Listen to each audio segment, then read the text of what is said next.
Oh, thanks, Kumar. So just a note, we're going to record this webinar so that we can post it and share it for others to see who can't join us. So welcome. This webinar is hosted by the Marine and Coastal Finance Working Group of the Conservation Finance Alliance. My name's Joss Hill. I'm currently the chair of this group. And just for those of you, maybe some of you haven't joined one of our sessions before, the goal of our working group is to consolidate and share knowledge and experience around conservation finance solutions and build capacity among practitioners to use them. So today I'm thrilled to welcome Nick Solowski as our guest speaker. Nick is the executive director and co-founder of a nonprofit called Foundations of Success. He's going to tell us about the Conservation Actions and Measures Library, or CAML, that his team will be working on. So just to link back to the goals of our working group, at the end of his presentation, we'll have a bit of time to discuss how we could use this CAML framework to create theory of change pathways for conservation finance solutions as a tool to increase understanding and capacity to use these tools. At the end of this meeting, I'll give you a quick update on the next steps of activities for these working groups as well. So I don't want to eat into Nick's presentation, so I was thinking not to do introductions, but if people can put their names and maybe organizations or where you're from listed in your on your profile picture, that would be really awesome. So let's hand over to Nick. Thank you. Thanks, Jess. I appreciate the introduction. As you said, what I'm going to do here is give you a brief introduction to both the open standards for the practice of conservation and in particular the CAML library. And at the end of this, I do want to hit you guys with a proposition about ways in which we might be able to work together if it seems appropriate to use this kind of framework to really harness and share the knowledge that you guys I think are developing around some of these key finance strategies. So stay tuned at the end of this for both a discussion and a proposition. I will probably talk for about 30-35 minutes if that makes sense, and then hopefully have time for discussion and questions as well. All right, so if you can see my screen, this is about the Conservation Actions and Measures Library. I should also acknowledge my colleague, FOS colleague, Varsha Suresh, who among other things drew the camel that you see here on the front page here that we all like. All right, so let's see if I can make this advance. I want to start with a quick question, and maybe you could pop things into the poll, or you can just nod or just thumbs up. I want to talk about something called the Open Standards for the Practice of Conservation and Marathi Software. And the poll says one of three choices. I have never or vaguely heard of them. I have a basic introduction or experience, and I have actively used them. So I'm just curious, maybe, or even just pop on your microphone, how many people of you would be in that first camp? I have never or vaguely heard of them. You can say I or.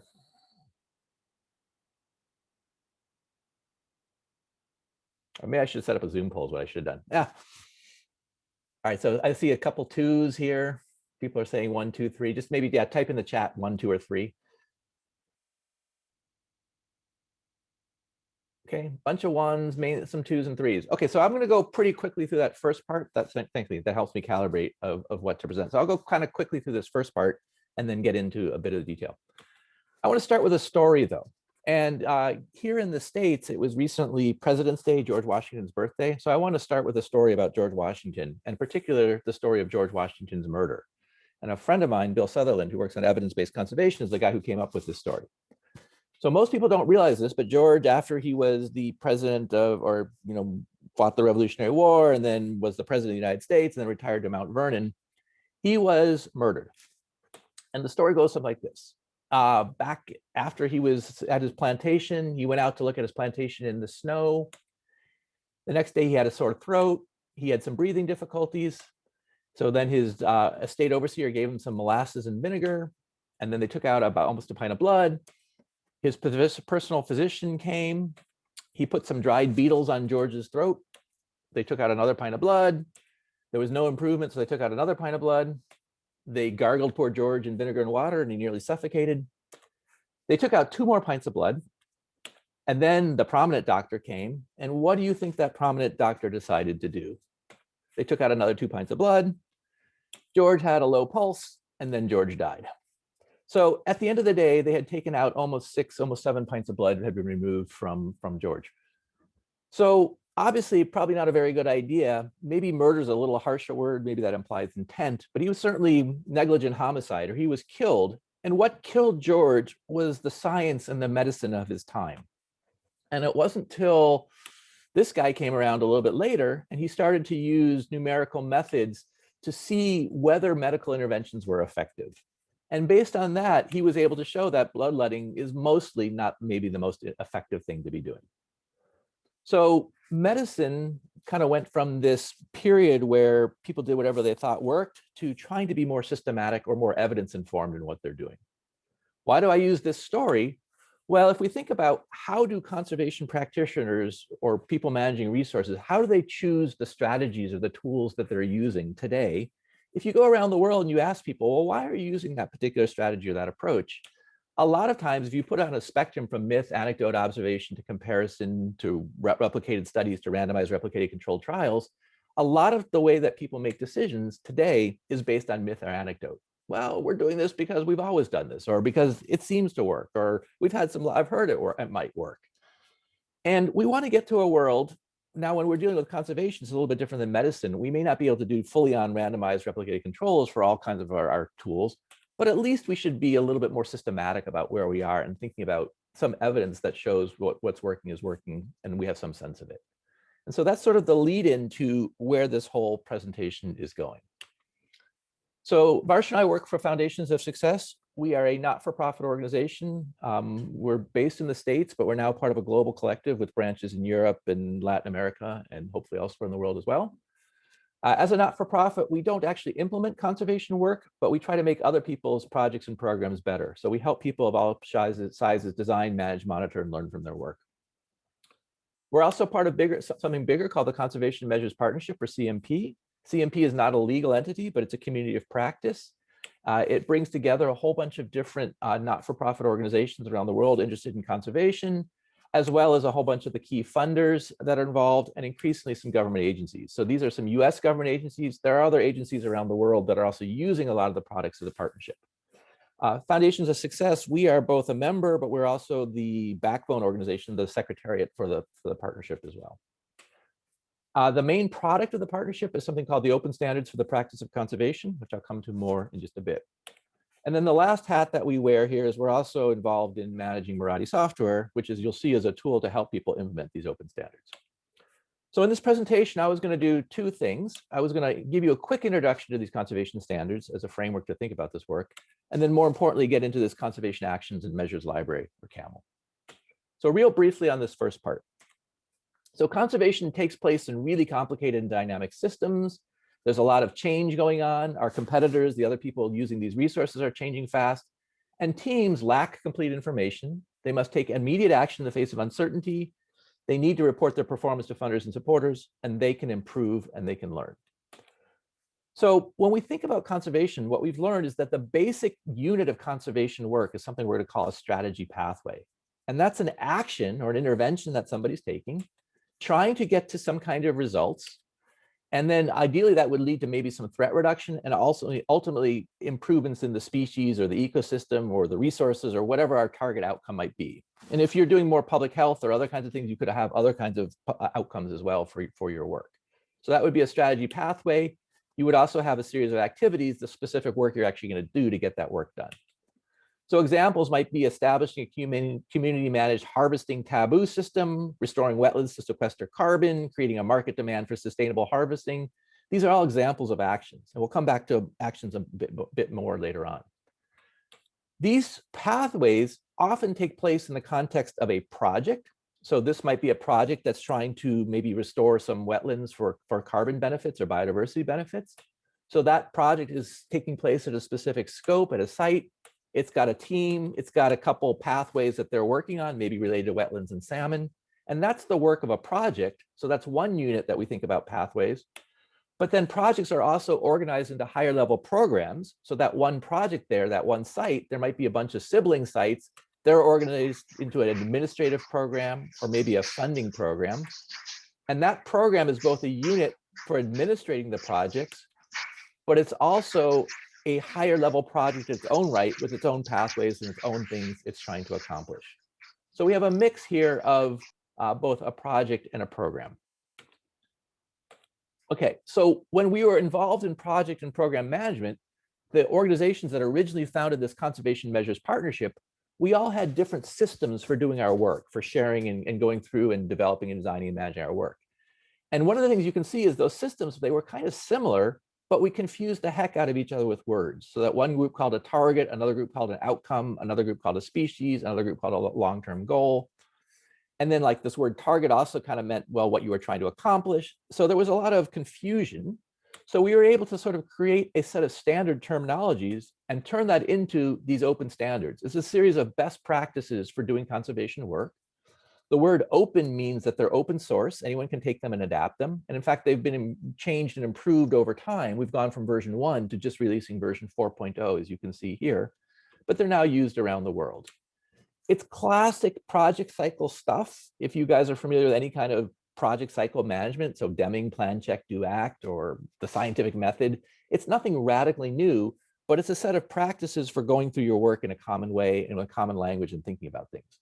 And so just real quickly, if we take a very simple example of what these standards look like, the first step involves defining what you're working on. So what's the scope of both your project and the strategies that you're working on? So in this case, are we managing a small marine area here, a bay, or are we trying to manage an entire ocean? Both are valid, but you have to decide what you're working on.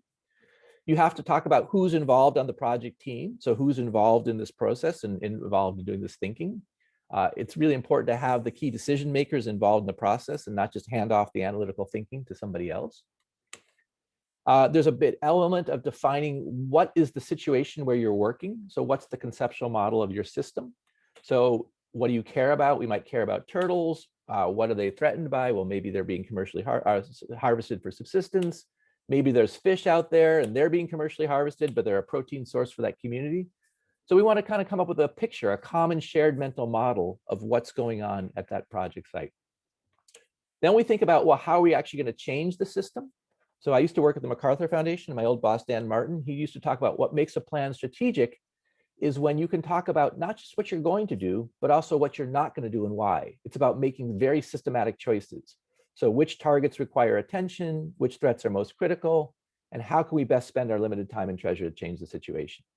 So you have to plan your actions out. And then we ask people to say, okay, for those interventions that you're doing, for those actions, can you actually lay out the theory of change? So if we're going to work with this community and we're going to set up a traditional harvest taboo system here, if we do that, there's a set of assumptions that if we set up that taboo, clams will reproduce in no-take areas. If we do that, we'll have a healthy clam population. If we do that, we'll have spillover effect. There'll be more clams for people to harvest, and then the community will benefit from that. So we lay out what we call our theory of change about how this action is supposed to work. And then we can also surface uncertainties, places where we're less certain about whether the evidence is there, whether that relationship holds. And then we can lay out our goals, objectives, and monitoring indicators that we can track performance of this work over time to see whether it's working or not working. So a really key part of this is laying out your action as a hypothesis, as a theory of change about how you think it's going to lead to the desired outcomes. Once you plan out your actions, then you actually have to implement them. So in this case, they're going to count the number of clams that they harvest, both inside and outside those no-take zones. So the community is going to count those clams. You have to take the data and analyze them. So in this case, the blue shows the numbers and sizes of clams that they had before they took action. And then the orange shows the numbers and sizes of clams after. So in this case, their hypothesis actually held, hooray. But if your hypothesis doesn't hold, that's okay. Then you take your information and you use it to change your actions and adapt over time. And then you want to capture and share that learning both within your project team, but so the rest of the world can benefit. And so the basic open standards process is really a way of doing good conservation practice. You go through these steps in this cycle. You can use the language in the open standards, or maybe if you're the US Fish and Wildlife Service, you have another way of going through that cycle, or if you're USAID, you have your own program cycle. Or there's even a version of the cycle that's been piloted in Australia and Canada with Aboriginal peoples, helping them manage their lands. So we're not wedded to the particular way of doing it, but it's these concepts, this approach for really doing better conservation practice. So that's a ton in a hurry, just to give you a framework about the conservation standards. So let me just pause real briefly there, give you guys a chance to take a breath, give me a chance to take a breath, and then we'll talk about camel. Any burning questions about the standards as background? I'll monitor the chat here.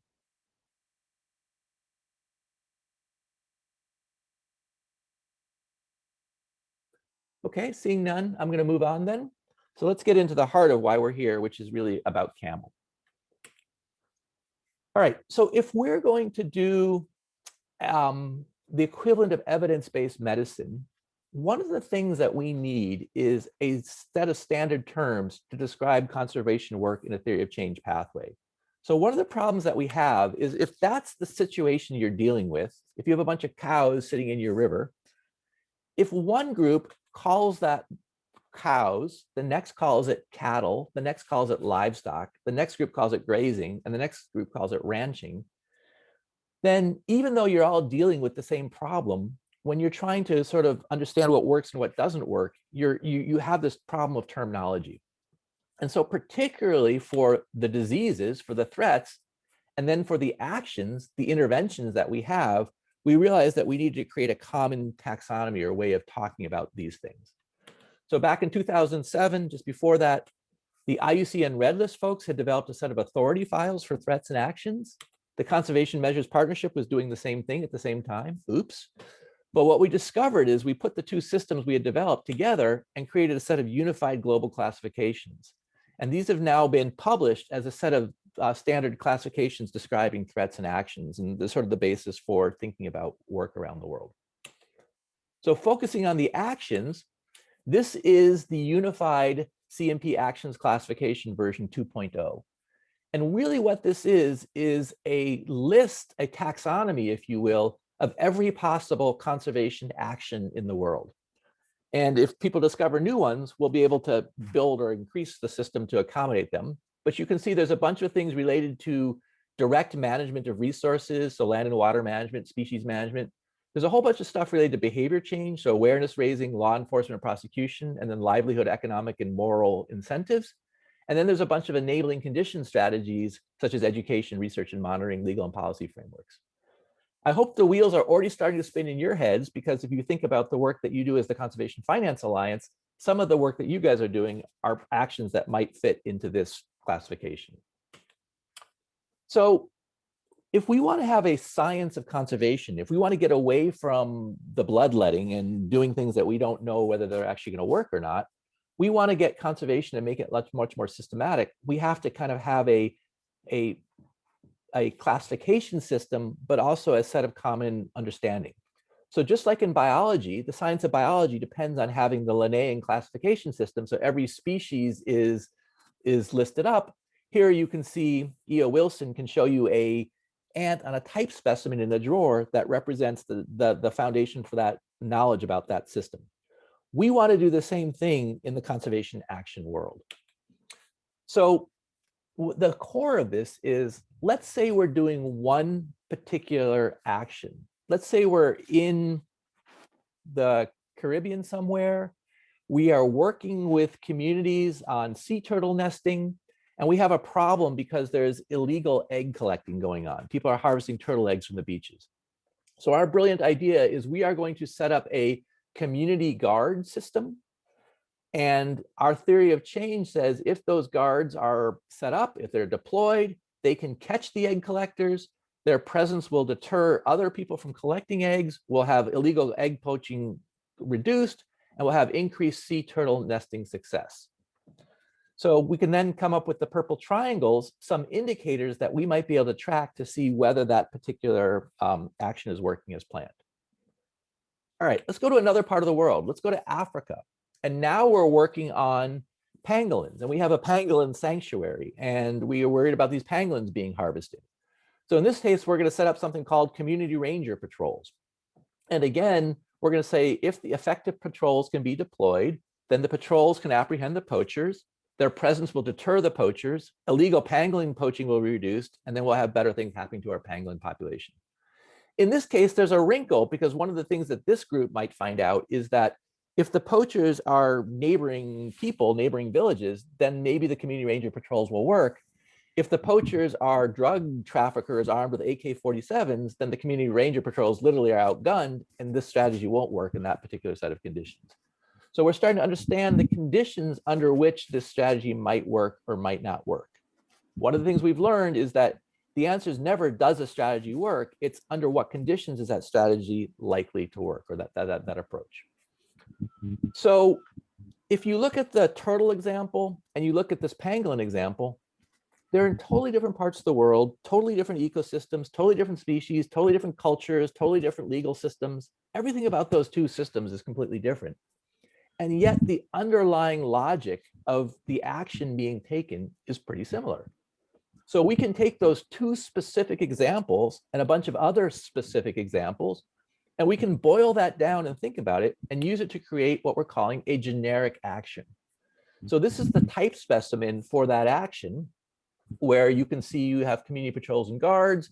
If the guards are deployed, then they can catch the poachers. If they're there, their presence deters the poachers. Illegal poaching would be reduced, and we have increased population of key species. And there's that condition that the community can safely confront the poachers. So this is the essence of CAMEL, is to think about both generic and specific actions. We can also then come up with generic indicators and objectives that people can use to track that information. So really what we're doing is we're capturing and sharing evidence to improve conservation practice. If we think about the evidence world, people think about this data, information, knowledge, and wisdom pyramid. So we build from data, individual observations to case studies. Those case studies are synthesized.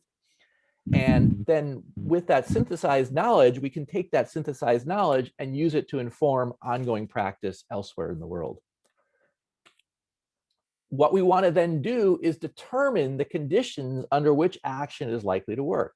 So for example, this action is more likely to work if, effective guard, so with relation to our different factors. So we can put data in here about when is it more likely to work with regard to the presence of deterring or the types of poachers that you might have. The action is less likely to work under other conditions, and then we can put our future learning questions, things we don't know yet about that action that we might need more research or investigation to understand and see how they work. So CAMEL is a searchable library. It's available at maratishare.org/actions. And it's a really, I'll show you in just a second, but it's a searchable library where you can actually go and browse through different actions that are organized by that classification system that I showed you to see the generic actions for this particular work. The other thing that we're also working on right now is a series in the journal Conservation Science and Practice, where we're taking both for simple actions, but also more complicated strategies where we bring together different kinds of actions. We're trying to create a set of papers where we develop and present and share theories of change around these kind of complicated strategies. And each element in this paper, each paper would have a definition of the conservation strategy, analysis of the situation the strategy might be employed, a generic and basic theory of change for that strategy, a set of generic objectives and indicators, and then a discussion of the assumptions and factors that potentially affect implementation of this strategy. So one of the examples is we just are created, the first entry, which has just been accepted for publication, is about jurisdictional sourcing, which is a way to do commodity production in a sustainable fashion, but instead of certifying individual producers, you certify an entire jurisdiction. We're also working on strategy papers for conservation fellowship programs, engagement with indigenous peoples, market-based approaches to water management, and I can show you an example of that in just a second. But you can see here in question, maybe it would be really interesting to also think about developing these standard theories of change for conservation finance strategies. So how do we actually go about developing these standard theories of change? Well, we try to find experts or people who have knowledge and expertise about a strategy of interest. So we select a strategy of interest. We work with that group of people to develop an initial draft theory of change. We can put it up some initial peer review. We can then test it against specific case studies or literature. We revise the theory of change. There's final peer review, and then we can publish it, and then we can use it to inform specific work. And so when I was talking to Juz and talking to David and other folks in your group, it just seemed like a ding, ding, ding. This would be a really interesting opportunity of people who are thinking about, whether it's in a marine context or more broadly, some of these really interesting finance actions, these ways of financing projects. What do those theories of change look like? How could we develop them and turn them into workable systems that could be used? So that's a ton in a hurry. If you guys like, I'll pause for questions. What I could also show you is what one of these papers looks like for real. I was going to focus on this demand management theory of change that we've been working on in the context of water rights and water management in the Colorado River. But before I go there, let me pause and see if there's any questions about CAMEL in general, and whether what you guys think about this idea of maybe working on joint theories of change.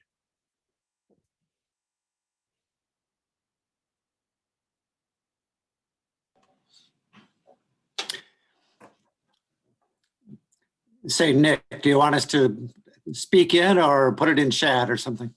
Either way, speaking's fine. I think there's. Okay, this is Scott Lampman, AID.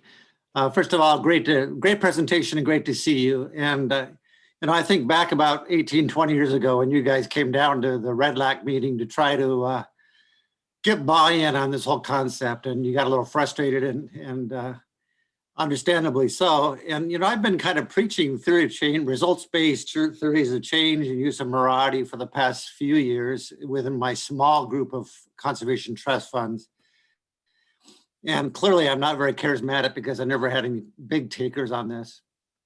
But I'm passionate about the fact that you're involved now, and this is such a great tool, and I think it could go a long way with this community.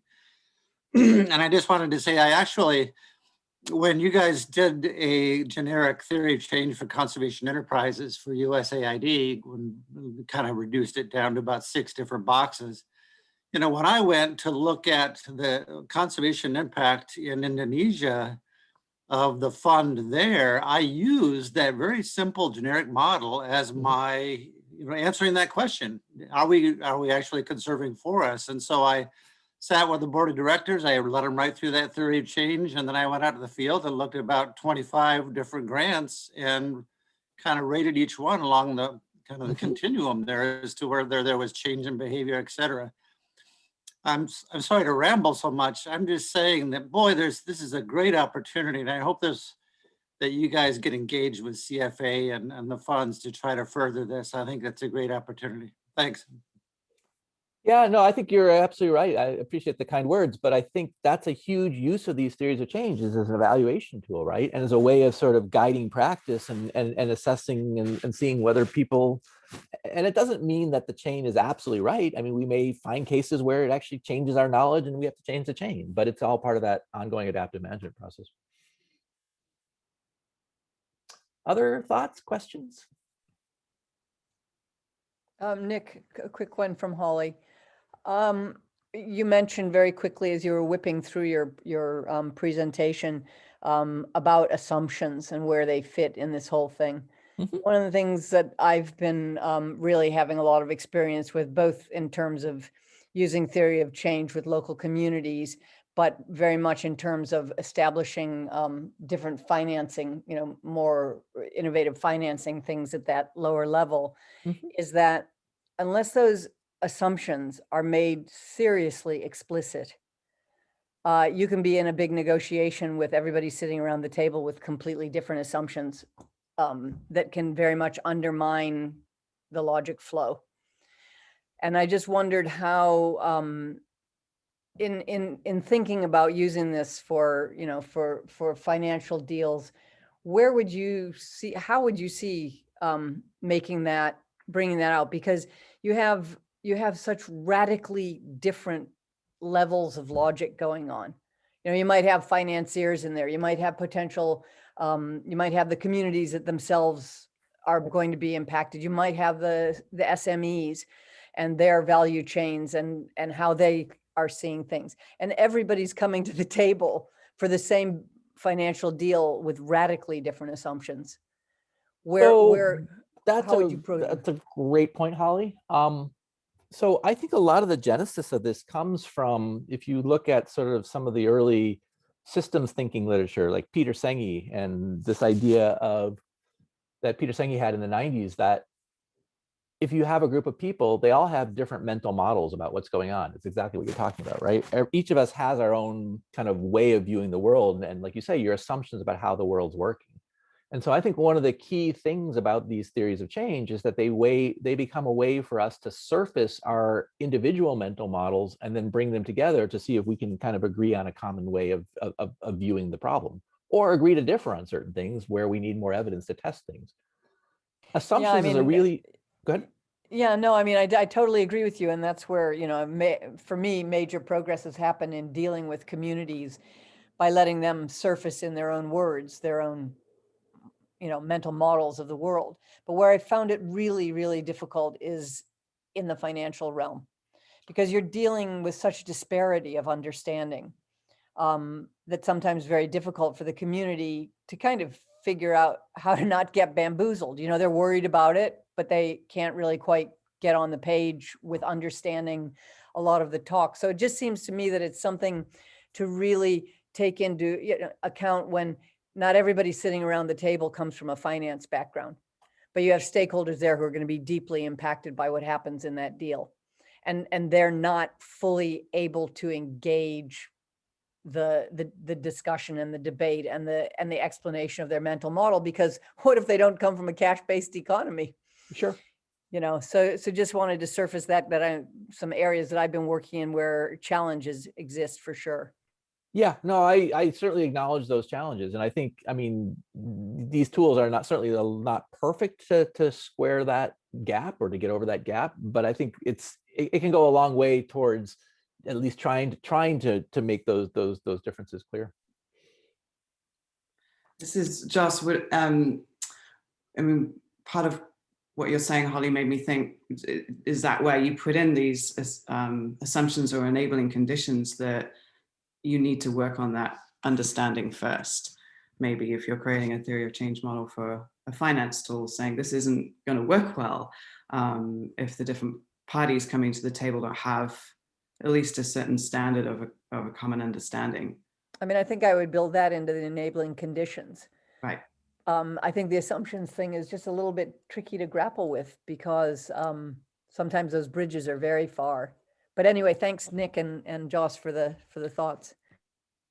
If I could just maybe, and this is a kind of a more real world example, so that, you know, the pangolin example is fairly simple, but I was going to show you a slightly more complicated version, and it comes in two flavors. This is the simple version. So let me just pop this up real quick here. So this is for demand management in the Colorado River. So these are folks who are interested in how do you, above the upper basin and the lower basin, how do you regulate, how do you use financial mechanisms in order to make sure that we have appropriate water flows in the river here? And so their outcome in this case is they want to have sufficient water in river system X. They want to have a healthy river ecosystem and human needs met. So they want to implement this demand management program at scale. And so they want to get financing for it in place. They have enough projects. And then they're basically paying people to forego their water use rights in order to, during crisis periods, in order to meet the target conditions. So you can see here is the demand management program implemented at scale. You get sufficient water saved and retained in the system. You have to have good monitoring. You have to have good feedback loops established. But behind that, there's a bunch of enabling conditions. So you have to demonstrate the demand management program and promote the policies. And one of the things that's come up huge here is equity issues and rights issues and getting informed consent from the stakeholders. So again, I think this is an example of what you're talking about, Holly, where you have to use these theories of change, but then build in protections for people or think about these kinds of things. This has come up in similar work we've been doing in California groundwater as well, where there are marginalized communities, and how do you make sure that they're part of these conversations and involved in these financing questions? Again, I think you can wrestle with these things as you look at these kinds of theories of change.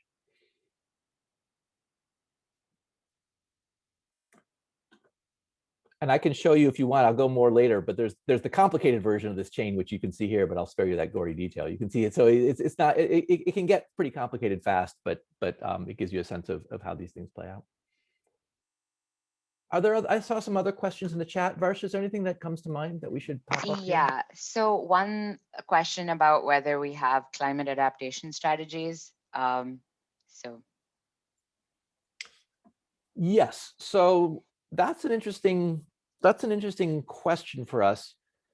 CAML to some degree is agnostic on the subject to which it's being applied. So whether if you're doing an education and outreach strategy or trying to change people's behavior, in some ways, it doesn't matter if that behavior is related to conserving water or to climate adaptation or whatever it might be. So CAML by itself is a little bit more generic in terms of the types of actions and then how they might be applied to different situations. But people have definitely been testing these in a climate setting, and we have a lot of examples, specific examples of people doing different kinds of actions to deal with climate, both adaptation and mitigation. And so at some point, I'd be happy to sort of share that with you if that would be useful.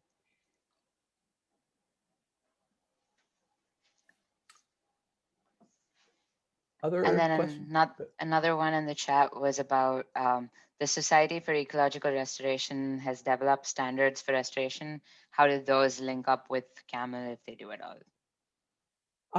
I'm not immediately familiar with the Society for Restoration work, but it would be worth looking at those standards and comparing them. So that would be an interesting thing to do. I've heard a little bit about it, but I don't know the details. So I don't have an answer, but we could certainly look and make some comparisons.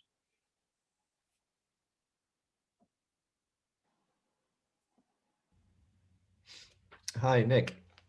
Tom Hilton here from Colorado State University. Thanks for the presentation. I think it's a great initiative. So I'm an economist working, or have been working in market development, economic development for some time now. I'm currently looking as part of research here at CSU how to apply sort of tools and principles from economic development to conservation problems. Working with a small team and a colleague here, Andrew, who's also on the call. Spoke to David Myers about this as well recently. And I think this could be potentially a lot of complementarity between things we're looking at in terms of how you understand how markets and economic incentives work, and how you develop or the sort of project cycle that you talk about, to, once you've identified conservation threats, to think about threats that are originating from markets, and then how you intervene in a market system to adjust incentives in order to shift that system to a future state that is more beneficial to conservation. So there's a few things that we're working on at the moment, developing ideas around guidance for practitioners. We're doing some work with Fauna and Flora International on some pilot projects that they've been running, looking at market systems and incentives. And I think some of that speaks to what Holly refers to there. Part of what Fauna and Flora are doing is this participatory approach where you bring together, whether it's sort of primary producers, farmers, fishers, whoever they are, and you get them around the table, and you're sort of an intermediary between them and more powerful market actors, be it buyers and traders, and you try to facilitate some dialogue and think about how you can adjust incentives to move towards a better setup for everybody. So all that is to say, I see some complementarities and ways to maybe incorporate elements of what we're looking at into things that you've done with the standards and with developing this evidence base through CAML. I think is super interesting. So yeah, it'd be great to. So if I could push you just a little bit, Tom. Yeah. So what you described, so what I think would be really interesting is to sort of take the examples of stuff you're doing with FFI and think about how would you characterize those as actions? So what is the action that's being taken there, right? So is it, and this is where you start to get into subtleties of, is it a matchmaker action? Is what you're trying to do there involve being an intermediary to bring together say people who want to engage with that community outside companies or whatever, and the communities themselves? So are you playing a matchmaker action, or are you trying to set up, and it could be or are you trying to set up certification systems? And that's where you get into this whole thing of, are you certifying product, or are you certifying, say, a jurisdiction? So this whole jurisdictional sourcing is a really interesting thing where you get the community to agree to basically produce across the jurisdiction in a sustainable fashion, with the idea that if one of them violates it, then they lose their designation. And so therefore, there's incentives for people to sort of provide peer pressure to each other to kind of conform to the standards. Maybe it's both of those, but what I would challenge you guys is to sort of think about what really are those actions? What are the yellow things? What are the things that you guys are investing time and treasure in? And then what are the expected results? And based on that, we can sort of frame those actions and then think about how to put them into theories of change. Does that make sense? Make sense? Yeah, I think it does. And I think it could be any of those actions. I think the market systems development approach, as it's called, is widely used by donors like USAID and others. And it's basically a project management cycle similar to this, but in the development world, where you identify these constraints and then you choose your actions, as you term them here, depending on the systemic constraints that you identify. So, but I think what it does is it provides some more tools to really understand market incentives and to play a facilitatory role, whether it's doing any kind of market-based approaches or could be governance, could be any kind of these actions really. So yeah, there's a whole group of people. Like, we worked with some of the USAID Feed the Future folks, and they were kind of doing this whole market making this market facilitation. There's a whole set of actions that are really interesting to model there. Interesting. Yeah. Okay. Yeah, great. Just wanted to raise that. Thanks. That's a really good example, right? And this is where I just think you guys, this is why I'm so excited about talking to your group, because I think you guys are playing with all kinds of interesting tools and approaches for thinking about market-based mechanisms. Hi, all. This is David Myers. Thanks so much, Nick, for the great presentation and what an interesting conversation that's leading to. I mean, so a lot of the finance tools, other than sort of fundraising to pay for certain actions, do involve the incentives that Tom was describing. And so I'm just curious as to in the model, is there a way we can incorporate incentives and the diversity of incentives into the model? Like, because Holly was talking about how, negotiations of finance instruments, for example, can get quite complicated.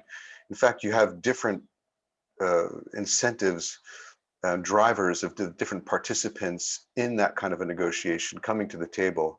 And so you want to all kind of work around a central theory of change, but in fact, each one is coming in a way with their own theory of change and their own incentives. So, making it more concrete, like a local fisher that's part of a cooperative has his own personal needs. The cooperative has their needs. The conservation group working with them to achieve sustainable fisheries has their donors and their outcome needs. How do you integrate all these different incentives into a system? And obviously communication and clarity of purpose is really important, which is what you're doing here. But are there ways to integrate multiple incentive structures and incentive perspectives into this? Oh, absolutely. And at the risk of, let me show you one other example here. This is something that we've been working on. So this is some work with the Nature Conservancy and their agricultural program here in North America. I hope they don't mind me sharing this, but just as a rough thing here, what you can see is that they're trying to change adoption of how producers employ suboptimal practices. So farmers and producers using different practices here. And one of the things that I think that's been really exciting with this work, if I zoom in here, is what are those drivers of those practices? Well, you can be regulatory, it can be awareness, it can be tech and operational, it can be financial and risk incentives. And you have all these different levers that you can actually press to change people's behavior, right? And so you can kind of shorthand it in behavioral changes. You can show me how to do the work better. You can make me do it through a regulatory approach. You can nudge me through kind of a more behavioral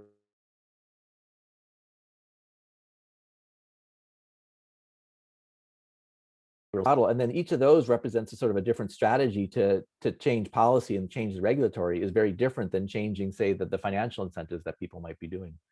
So again, I'll just kind of hide that again, but I think absolutely thinking through how do these levers fit into what the outcomes are that you're trying to get. And so that's where these theories of change become so important for that.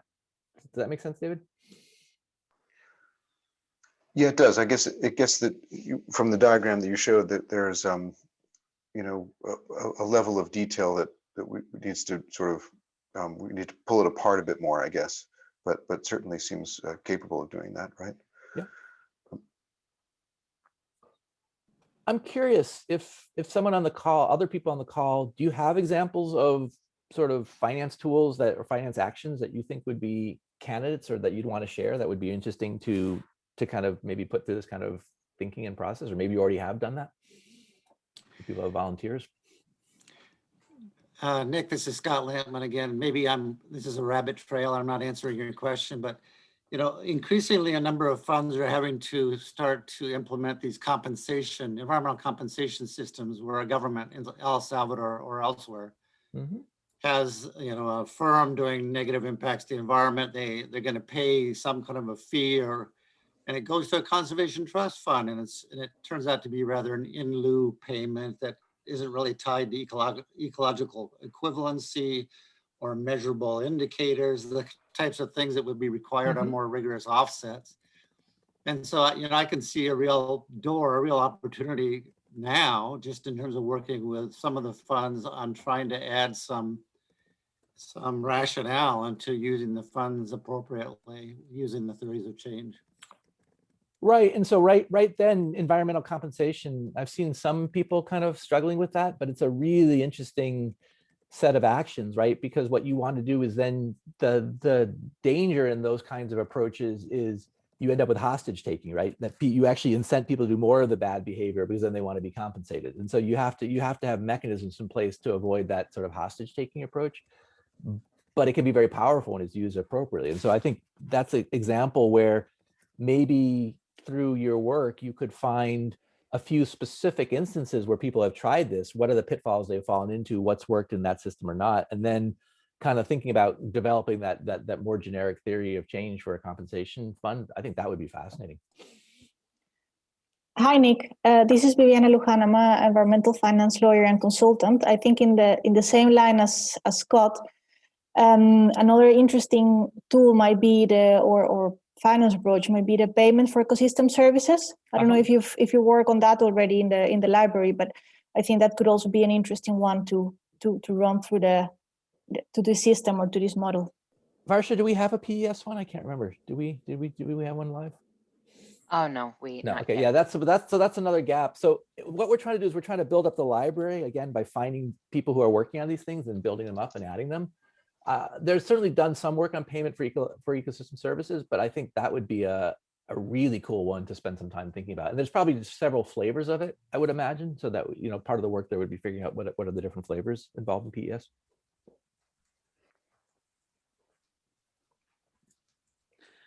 Other examples?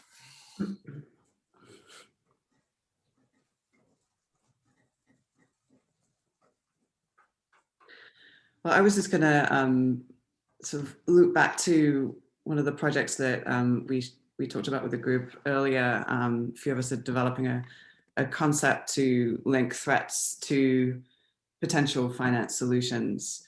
And so that's a project we'd like to move forwards with this working group. And so one of the things I think is so interesting about the work Nick is sharing is that there's a potential there to use this theory of change model for that project. And so, you know, one question is, you know, is there appetite here to potentially put forwards a few finance solutions and then start to work and noodle on this and perhaps develop a theory of change for them?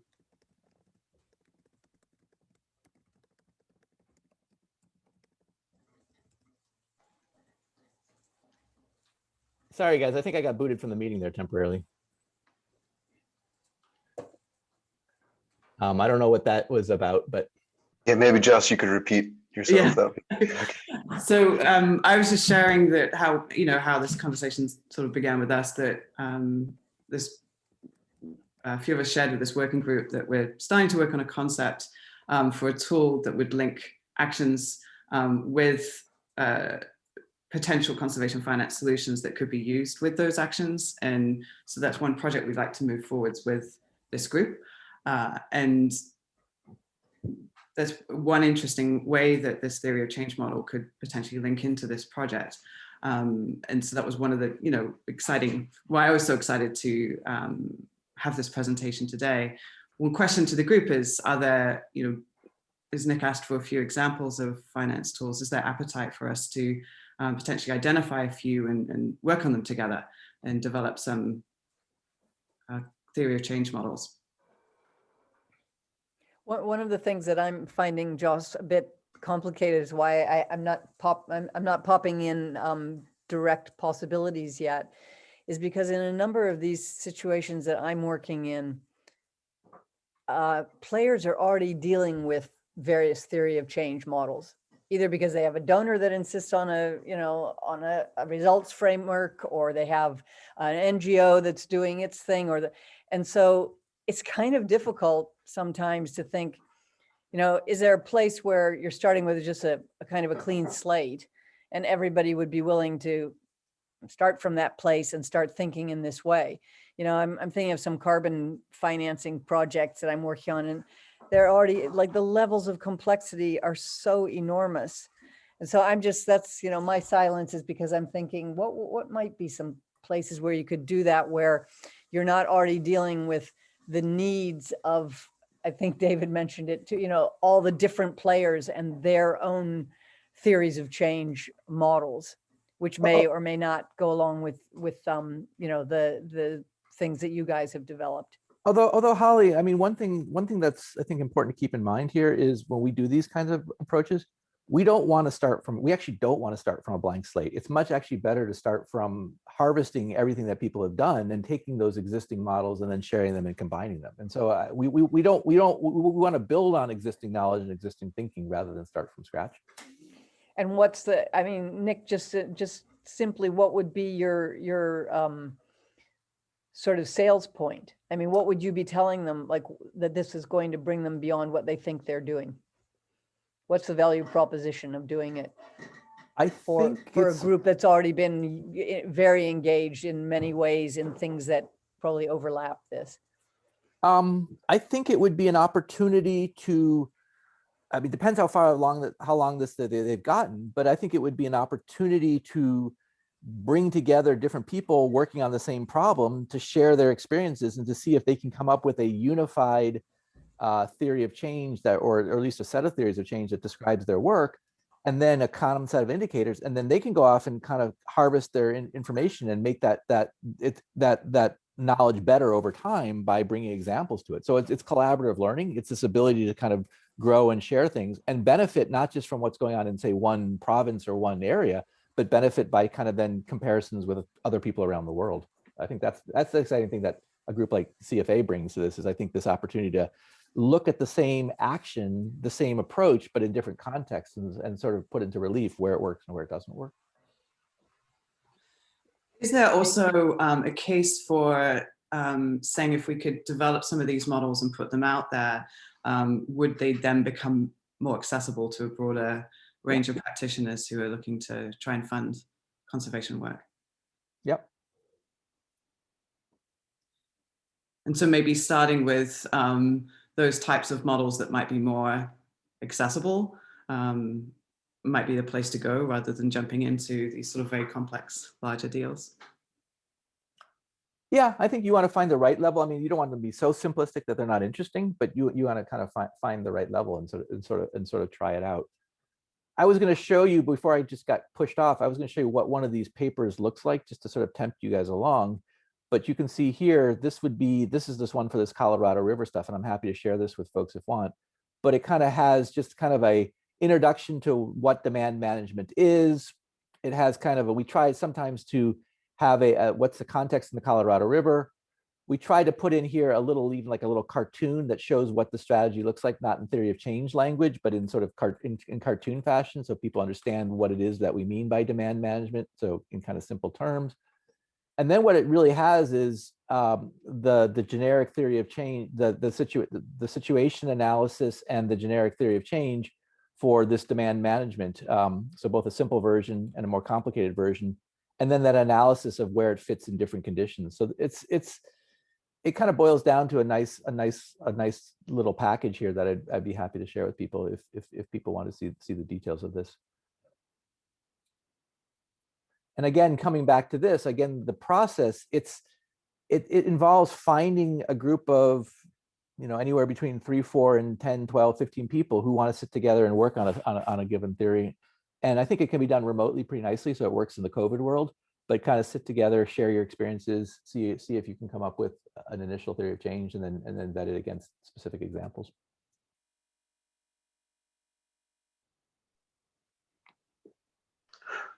Well, I mean, just in terms of some specific examples, maybe,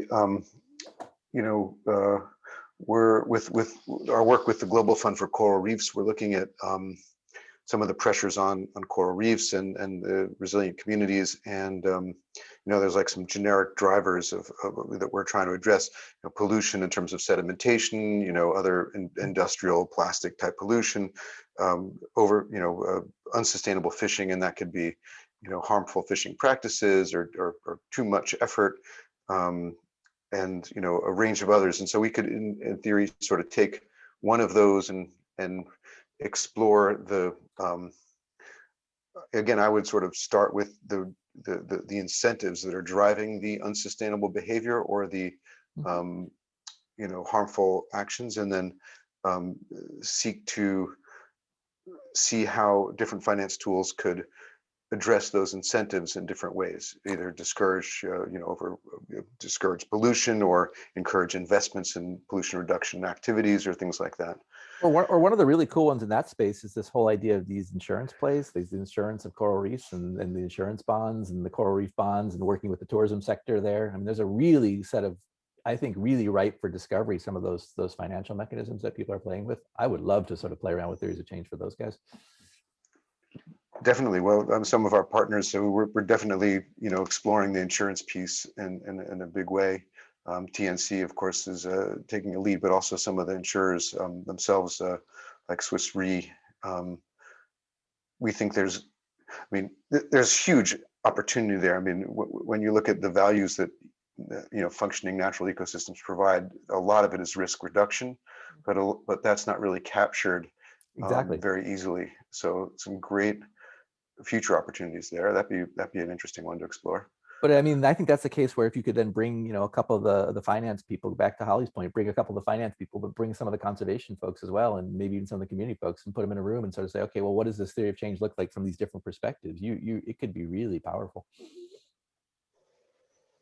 Yeah, that sounds great. We've got 2 minutes left, so sadly we should wrap up. Thank you so much, Nick, for your time. This is a lot of food for thought. Thank you, everyone, for participating. It's, I'm definitely excited to dig into this a little bit more as well. So here's some next steps. Then, as I mentioned, this working group, a few of us have been working on thinking about this tool. How would we connect actions to finance solutions? And then there's potentially this next step here of developing some theory of change models for some of those solutions as well. Next steps really are, you will hear from us soon. We want to set up a small task force to work on this project. And so I'll be in touch with how we're thinking of moving that forwards, and as well, maybe any of you could reach out if you have more ideas of finance solutions that you might want to work on theory of change models for.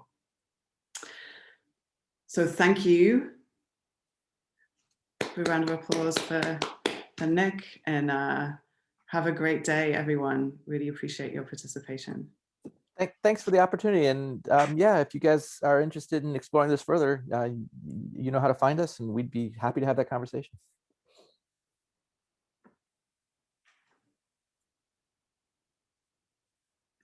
Thanks all. Oh, great. Thank you.